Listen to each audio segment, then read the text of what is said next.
예화입니다. 어떤 사람이 교도소 감방 안에서 30년 동안 수감하게 되었습니다. 1, 2년도 아니고 5년도 아니고 30년 동안 감방 안에서 수감을 하려고 하니 얼마나 심심하고 답답하겠습니까? 하루하루를 지내다 우연히 감방 안에 기어다니는 개미 한 마리를 발견하게 됩니다. 그리고 나서 이 개미를 잡아서 아주 열심히 훈련을 시키기 시작합니다. 오랜 세월 동안 개미에게 훈련을 시키니 이 미물인 개미가 이제 앉아라 하면 앉고, 일어서라 하면 일어서고, 뛰어라 하면 뛰고, 별난 묘기를 다 부리게 됩니다. 이 감방 안에서 30년을 지내는 이 사람은 이제 이 사실 하나를 낙으로 삼고 살아가기를 시작합니다. 그리고 드디어 30년의 수감 생활을 다 마치고 열심히 훈련시켰던 개미와 함께 교도소를 나오게 됩니다. 그동안 교도소에서 먹었던 음식이 얼마나 지겨웠던지 그는 가장 먼저 그 안에서 열심히 일해서 모았던 돈을 가지고 근처에 있는 근사한 레스토랑에 가서 식사를 합니다. 그는 오랜 시간 동안 감방 안에서 이 훈련시킨 개미를 사람들한테 자랑하고 싶었습니다. 그리고 나서 자리에 앉자마자 이 훈련된 개미를 레스토랑 테이블 위에다 올려놓고 개미에게 이렇게 얘기합니다.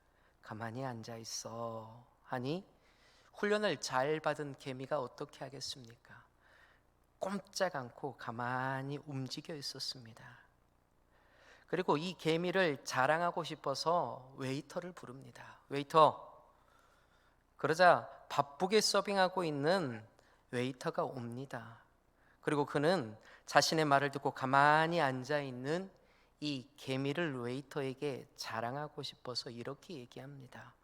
웨이터, 이 테이블 위에 있는 개미가 보이십니까? 라고 그에게 말합니다. 그런데 이 개미를 보고 있는 웨이터가 갑자기 얼굴이 빨개집니다. 그리고는 이 감방에서 나온 사람에게 이렇게 얘기합니다. 손님, 죄송합니다. 저희 가게가 앞으로 더욱 위생에 신경 쓰도록 하겠습니다 하는 말과 동시에 엄지손가락으로 테이블에 앉아있는 개미를 꾹 눌러서 죽여버리고 말았습니다. 얘기를 들으면서 웃고 있지만 이 이야기를 통해서 하나님 앞에서 인간인 우리의 자랑이 마치 이 개미와 같지 않나라는 생각을 해봅니다. 오늘 이 강단에서 말씀을 전하는 저나 말씀을 듣고 있는 여러분들은 하나님 앞에서 결코 자랑할 것이 없는 사람들입니다. 왜 그렇습니까? 우리가 구원받고 하나님의 자녀가 된 것이 우리가 가지고 있는 어떤 조건, 우리가 가지고 있는 어떤 세상적인 자랑으로 인해서 결코 된 것이 아니기 때문입니다. 그러기에 누구도 하나님 앞에서 자랑할 수 있는 성도는 아무도 없습니다. 오늘 사도 바울은 오늘의 본문의 말씀을 시작하고 있는 26절의 말씀을 통해서 고린도 교인들에게 이렇게 얘기합니다. 자랑하지 말아라. 자랑하지 말아라. 사도 바울은 먼저 이렇게 고린도 교인들에게 말합니다. 형제들아, 너희를 부르심을 보라라고 이야기합니다. 너희를 부르심을 보라라는 이 말씀은 고린도 교회 성도들이 신앙을 가지고 교회의 공동체의 구성원이 된 것이 결코 너희의 스스로의 노력으로 된 것이 아니라 하나님께서 불러주셨기 때문에 너희가 성도가 고린도의 교인이 되었다라고 이야기합니다. 그리고 나서 그들에게 무엇이라고 얘기합니까? 하나님의 그 부르심에 따라 고린도의 교인들이 된 그들에게 사도 바울은 육체를 따라 지혜로운 자, 능한 자, 문벌 좋은 자가 많지 않다라고 이야기합니다. 본문에 얘기하고 있는 지혜 있는 자는 당시에 그리스의 철학자들처럼 높은 교육을 받은 자들을 말합니다. 능한 자는 지위가 있는 높은 권세가 있는 사람, 오늘날로 말하면 국회의원과 같은 정치가들을 말합니다. 그리고 문벌 있는 자는 사회적으로 상류 계급에 속해 있는 귀족을 말하고 있습니다. 그런데 당시 고린도 교회에 이루고 있는 대부분의 성도들은 어떻습니까? 그들 가운데 이런 사람들이 거의 없었습니다. 세상적으로 볼 때 내세울 것, 자랑할 것이 결코 없었던 고린도 교인들에게 지금 사도 바울은 자랑하지 말아라 라고 말씀하고 있습니다. 사도 바울이 그들에게 왜 이런 말씀을 전했겠습니까? 오늘 본문 이전 장의 말씀인 고린도교회 1장, 고린도전서 1장의 말씀을 보면 당시 고린도 교회에는 많은 분쟁들이 있었습니다. 그 분쟁 중에 하나가 바로 성도들 안에 서로 파가 나뉘어져서 나는 게바파다, 나는 아볼로파다, 나는 그리스도파다라고 얘기하면서 서로의 자신의 내세울 것을 자랑하면서 분쟁이 교회 안에 있었습니다. 그래서 사도 바울은 어떻습니까? 이 오늘 26절의 말씀을 통해서 이 고린도 교인들에게 너희들이 고린도 교회의 성도가 되기 이전에, 하나님의 백성, 하나님의 자녀가 되기 이전에 너희들의 모습을 한번 돌아봐라 라고 지금 26절의 말씀을 통해서 말씀하고 있습니다. 그리고 그들의 분쟁의 원인이 된 이 내세울 것, 교만과 자랑을 버리라 라는 의도에서 지금 26절의 말씀과 같이 말씀하고 있습니다.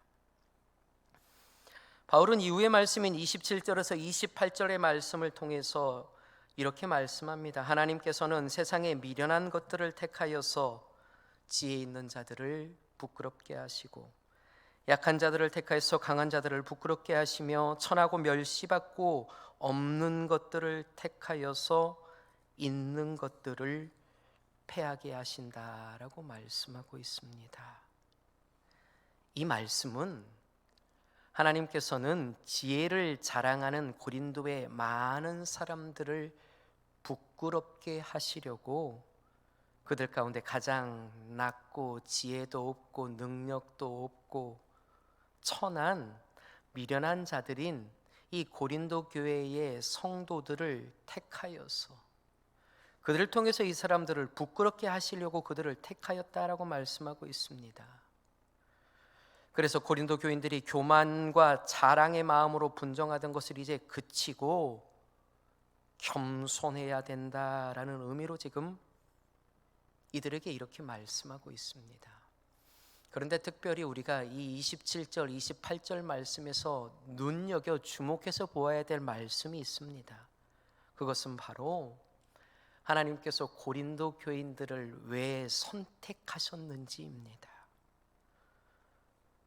우리는 하나님의 선택을 볼 때에 우리 인간들의 기준과 선택과 전혀 다르다는 것을 알 수 있습니다. 사람들은 어떻습니까? 누구를 선택할 때 보면 지혜 있는 자, 능력 있는 자를 먼저 선택합니다. 우리 자녀들이 다니는 학교를 보면 어떻습니까? 학생을 선발할 때에도 우수한 자질을 갖춘 학생을 먼저 선발합니다. 직장에서, 회사에서 회사원을 선택할 때에도 모집할 때도 어떻습니까? 가장 좋은 사람을 선택하기 위해서 시험을 보는 회사도 있습니다. 최소한의 면접을 봅니다. 심지어 오늘 예배 자리로 나온 여러분들이 구멍가게나 마트에 가서 물건을 구입할 때도 어떻습니까? 자녀들이 먹을 과자 한 봉지를 살 때에도, 우리의 입으로 들어갈 야채나 과일 하나를 살 때에도 좀 더 좋은 것을 사기 위해서 이리 고르고 저리 고를 때가 많이 있습니다. 하지만 하나님은 그렇지 않습니다. 우리가 고르는 것과 정반대로 선택하시고 행동하십니다. 하나님의 뜻을 이루기 위해서 사람을 선택하실 때에 고르고 고르되 우리 인간의 기준과 달리 언제나 세상에서 낮고 천하고 소외된 자들을 선택하십니다. 이스라엘 백성들을 애굽에서 탈출시키기 위해서 하나님이 선택한 자가 누구입니까? 모세가 애굽의 왕자로 젊을 때 하나님은 결코 그를 선택하지 않으셨습니다. 형제를 죽인 것이 탈로 나서 도망가고 나이가 들 대로 든 노인이었던 모세를 하나님은 부르셔서 이스라엘을 탈출시킬 지도자로 삼아주셨습니다. 교만과 불순종하였던 사울 왕이 패해지고 이스라엘의 새로운 왕을 선택할 때에도 어떻습니까? 이세에 잘나고 힘이 세고 많은 그의 아들들이 있었지만 하나님께서는 사무엘을 통해서 형제들이 업신여겼던, 아버지마저도 포기하고 들에 나가서 양을 치라고 말씀하셨던 그 다윗을 하나님은 선택하셨습니다. 예수님께서도 하나님의 나라의 사역을 감당하기 위해서 그의 제자들을, 사도들을 부르실 때에도 마찬가지입니다. 똑똑한 자, 능력 있는 자들을 예수님은 선택하지 않으셨습니다. 갈릴리 바닷가에서 배운 것이 없는 어부들을 선택해 주셨습니다. 그리고 당시에 가장 멸시받고 천대받았던 세리와 같은 자들을 예수님께서도 자신의 사역을 함께 감당할 만한 제자들로 부르시고 선택하셨습니다. 하나님께서는 이처럼 사람을 선택하실 때, 하나님의 일을 위해서 사람을 부르실 때에 언제나 이처럼 약하고 낮은 자들을 선택하십니다. 그리고 그 택한 자들을 여러 가지 연단과 고난을 통해서 하나님의 일을 감당할 만한 하나님의 일꾼으로 세우십니다. 그리고 그들을 통해서 하나님의 일을 할 때에 하나님의 지혜를 주시고 하나님의 능력을 주셔서 하나님의 일꾼으로 만드십니다. 이것이 바로 하나님께서 사람을 선택하고 고르시는 하나님의 섭리입니다. 이 하나님의 섭리가 참으로 놀랍고 얼마나 은혜가 되는지 모르겠습니다. 오늘 말씀을 전하는 저도 제 삶을, 짧은 제 사역의 기간을 뒤돌아보면 그렇습니다.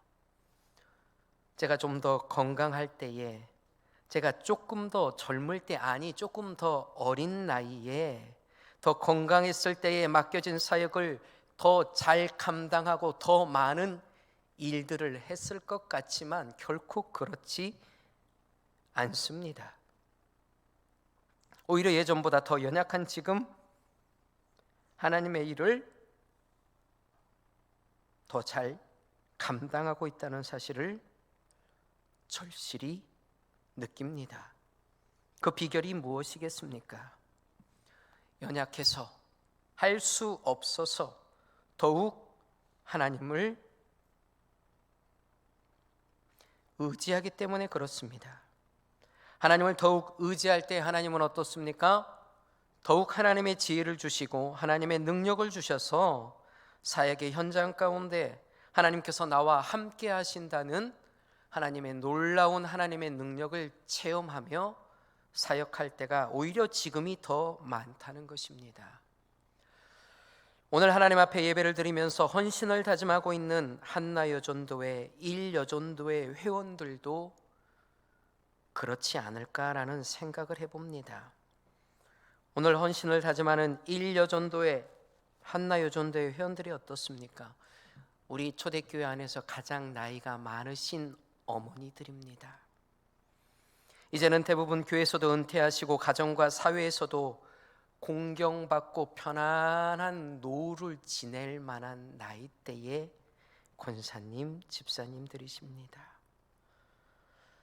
특별히 지난 세월의 흔적들을 육신으로 맞다 보니 어떻습니까? 육신에 아픈 곳들이 많이 있습니다. 지난번 러브 페스티벌을 제가 잠깐 소개하면서 워시브를 하려면 진통제를 드시고 해야 될 만큼 여기저기 아픈 곳들이 많은 분들입니다. 어떻게 보면 이런 말씀이 죄송하기도 하지만 이제는 할 수 있는 일보다 이런저런 육신의 연약함으로 할 수 없는 일들이 더 많으신 분들입니다. 누군가를 의지해야 하는 분들입니다. 그래서 어떻습니까? 세상 사람들은, 대부분의 사람들은 이제 편안한 노후를 보내라라고 말씀합니다. 우리가 얼마 전에 만났던 코로나 시국에도 잘못해서 교회 가서 코로나 걸리면 큰일 납니다라고 신앙생활을 만류할 때가 많이 있습니다. 본인 스스로도 어떻습니까? 이제 나는 더 이상 할 수 없어. 이제 나는 연약해서 할 수 있는 일보다 할 수 없는 일이 더 많다라면서 스스로 생각하면서 살아가는 여전도의 회원들입니다. 그런데 오늘의 말씀을 보면 어떻습니까? 하나님은 인간의 기준으로 결코 일하시는 분이 아니십니다. 나이 들고 연약한 모세를 통해서 이스라엘 백성들을 애굽에서 구원하셨고, 어리고 연약한 형들이 업신여겼던 다윗을 통해서 이스라엘을 더욱 견고히 세우셨습니다. 무시받고 멸시받았던 제자들을 통해서 예수님의 사역을 예수님은 완성하셨습니다. 그러하기에 우리는 연약하다 그래서, 나이가 많다 그래서, 내가 자랑할 것이 없다 그래서 하나님 앞에서 결코 좌절할 필요가 없습니다. 할 수 없다라는 말을 하나님 앞에 결코 할 필요가 없다는 것입니다. 사도 바울은 고린도 교회 성도들에게 세상적인 것들을 자랑하지 말라라고 말씀하였습니다. 그리고 나서 오늘 본문 30절에서 31절의 말씀을 통해서 너희들이 자랑할 것이 있다라고 말씀하고 있습니다. 30절 말씀을 보면 너희는 하나님으로부터 나서 그리스도 예수 안에 있고 예수는 하나님으로부터 나와서 우리에게 지혜와 의로움과 거룩함과 구원함이 되셨으니 라고 말씀하고 있습니다. 사도 바울은 고린도 교인들이 그리스도인이 된 것이 결코 자신의 의지 때문에 된 것이 아니라 하나님의 은혜 때문에 된 것이다라고 지금 말씀하고 있습니다. 그리고 죄인을 대신해서 그리스도께서 죽어주심으로 인해서 이제 어떻습니까? 죄의 종이 되었던 너희들이 예수 십자가의 보혈의 공로를 힘입어서 하나님의 자녀가 될 수 있는, 하나님과 교제할 수 있는 지혜 있는 의로운 사람, 거룩한 성도, 구속함을 얻은 사람들이 하나님의 선물로 되었다라고 말씀하고 있습니다. 우리가 의롭게 되었다는 것, 우리가 구원을 받았다는 것, 그리고 우리가 의로워졌다는 것이 의미하는 것이 무엇이겠습니까? 온전히 의로운 분이신, 온전히 거룩한 분이신 그 하나님과 교제할 수 있는 하나님의 자녀가 되었다라는 것을 지금 사도 바울은 말씀하고 있습니다. 이제 하나님과의 교제를 통해서 하나님을 알 수 있게 되었다라고 말씀합니다. 그래서 하나님의 지혜를 가질 수 있게 되었다라고 지금 말씀하고 있습니다. 우리가 자랑할 수 있는 지혜, 그것은 결코 세상의 지혜가 아닙니다. 하나님과의 교제를 통해서 하나님을 아는 그 예수 그리스도를 통해서 알 수 있는 하나님의 지혜를 우리는 자랑할 수 있습니다. 그래서 바울은 세상의 지혜가 아닌 이 하나님의 지혜를 이제 너희들이 자랑하라라고 말씀하고 있습니다. 특별히 사도 바울이 기록한 성경의 말씀을 보면 사도 바울이 오늘 말씀의 제목처럼 주 안에서 무엇을 자랑하였던 사람인지 우리는 잘 알 수 있습니다. 사도 바울은 고린도후서 12장 30절의 말씀을 통해서 이렇게 말합니다. 내가 부득불 자랑할진대 나의 약한 것을 자랑하리라 라고 말씀합니다. 우리가 알고 있는 것처럼 사도 바울은 외모적으로 열등감이 많았던 사람입니다. 그는 키가 작았던 사람입니다. 말도 잘 못했던 사람입니다. 간질병을 앓고 있었던 사람입니다. 그는 또한 예수 믿는 사람들을 핍박하는 일을 의로 여기고 열심으로 예수 믿는 사람들을 잡아서 대제사장들에게 넘겨주었던 사람입니다. 그런데 왜 바울이 이런 자신의 연약함을, 이런 수치함을 지금 자랑하고 있습니까?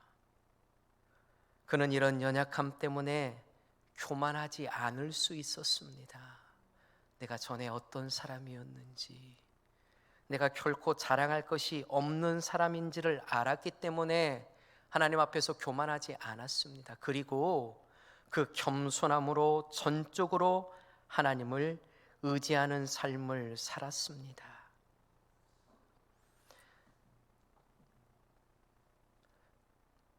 그것이 바울에게는 능력이었습니다. 오늘 말씀을 듣고 있는 저와 여러분 모두도 마찬가지입니다. 우리가 연약해서 하나님 앞에 겸손할 수 있고, 우리가 수치하고 자랑할 것이 없어서 하나님을 더욱 의지할 수 있는 성도들입니다. 그래서 연약함을 자랑하면서 자신의 실패를 우리는 하나님 앞에 자랑할 수 있어야 됩니다. 사도 바울은 또한 예수의 사랑의 흔적을 가지고 그 흔적을 자랑하였던 사람입니다. 그는 고린도후서 11장 23절에서 27절의 말씀을 통해서 이렇게 고백합니다. 내가 수고를 넘치도록 하고 옥에 갇혔고 죽을 뻔한 매도 수없이 맞고 40에서 한한 감한 매를 5번 맞았으며 3번 태창으로 맞고 1번 돌로 맞고 3번 배가 파손하는 위기를 겪었으며 이 밖에도 강도의 위험, 동족의 위험, 이방인의 위험, 거짓 형제의 위험을 여러 번 자지도 못했고 여러 번 줄이고 목말랐고 굶고 춥고 헐벗었다라고 고백하고 있습니다. 이렇게 바울은 그의 몸에 지닌 예수의 사랑의 흔적을 자랑하였습니다. 오늘 여러분들은 예수를 사랑한 어떤 흔적을 여러분의 몸에 지니고 있습니까? 입으로만 예수를 사랑한다라고 고백하고 있지는 않습니까? 예수 사랑의 흔적을 어디에 가지고 있습니까? 한평생 기도하다가 너덜너덜해진 그 무릎의 상처를 자랑할 수 있는 성도가 될 수 있어야 됩니다. 우리가 살아가는 이 세상에서 예수 그리스도의 이름을 전하다가 세상 사람들에게 핍박받는 그 핍박을 여러분의 몸에 지닐 수 있는 성도가 되어질 수 있어야 됩니다. 우리의 입술만 열면 예수님을 자랑하고 세상 사람들로부터 저 사람은 예수쟁이다라는 소리를 듣고 살아갈 수 있어야 합니다. 저 사람만 보면 나도 예수 믿고 싶어. 그렇게 세상 사람들에게 칭찬받는 성도, 그래서 그 세상 사람들에게 하나님이 어떤 사람들임을 알릴 수 있는 성도가 될 수 있어야 합니다. 오늘 예배 자리 가운데 헌신을 다짐하는 사랑하는 한나여전도회 1여전도회 회원 여러분, 그리고 예배 가운데 나와 있는 초대교회 성도 여러분, 오늘 말씀을 통해서 우리가 가진 것이 없고 고린도 교인들처럼 지혜도 없고 능력도 없다고 우리는 결코 낙심할 필요가 없습니다. 나이가 들고 연약하다고 하나님의 일을 할 수 없다고 말해서도 안 됩니다. 오히려 그럴수록 더욱 소망을 가지고 하나님을 붙잡고 하나님을 의지하면서 하나님의 일을 감당할 수 있는 성도가 될 수 있어야 합니다. 오늘 말씀을 통해서 보면 어떻습니까? 하나님은 지혜 있고 힘 있고 능력이 많아서 하나님을 의지하지 않는 사람들을 결코 귀하게 여기지 않습니다. 27절 말씀처럼 지혜도 없고 능력도 없고 연약하여서 하나님을 온전히 의지하는 자들을 하나님은 귀하게 여기시고 하나님은 그들을 선택하시고 하나님은 그들을 통해서 하나님 나라의 일들을 이루어 가십니다. 그런 자들을 통해서 지혜 있는 자들, 능력 있고 강한 자들을 하나님께서는 부끄럽게 하십니다. 이 세상에 아무리 재물이 많고 아무리 학식이 많은 사람들이, 아무리 문벌이 좋은 사람들이 있는다 할지라도 하나님은 오늘 예배의 자리로 나와 있는 부족하고 자랑할 것이 없는 우리를 통해서 그들을 부끄럽게 하신다라고 말씀하고 있습니다. 오늘 말씀을 통해서 가진 것이 없어서, 능력이 없어서, 나이 들고 연약해서 하나님을 더욱 의지하는 성도가 될 수 있기를 바랍니다. 그럴 때 하나님은 어떻습니까? 연약한 우리를 통해 더욱 하나님의 일을 할 줄로 믿습니다. 오늘 말씀에 나와 있는 사도 바울처럼 나의 연약함을 하나님 앞에 자랑하시기 바랍니다. 내 몸에 지닌 예수의 사랑의 흔적을 하나님 앞에 자랑할 수 있는 성도가 될 수 있기를 바랍니다. 오늘 말씀에 나와 있는 고린도 교회 성도들은 어떻습니까? 세상의 눈으로 볼 때 미련하였습니다. 약하였고 천하였고 멸시받는 사람들이었습니다. 그러나 하나님께서는 이 연약한 자들을 높이시고 지혜 있는 자들, 강한 자들, 가진 자들이 결코 얻지 못하는 하나님의 나라를, 천국을 이들에게 유업으로 허락하였습니다. 오늘 헌신을 다짐하는 우리 한나 여전도회가, 우리 일여전도회가, 사랑하는 우리 초대교회 성도들이 자신의 연약함을 하나님 앞에 자랑하고 겸손하게 온전히 주님만 의지하는 삶을 살아갈 때에 내 몸에 예수를 사랑하는 흔적을 지니며 날마다 살아갈 때에 하나님은 고린도 성도들에게 했던 것처럼 우리들에게 천국을 유업으로 허락하여 주실 줄 믿습니다. 그런 우리 여전도의 회원들, 초대교회 성도들 모두가 되어질 수 있기를 주님의 이름으로 간절히 축원을 드립니다. 기도하겠습니다.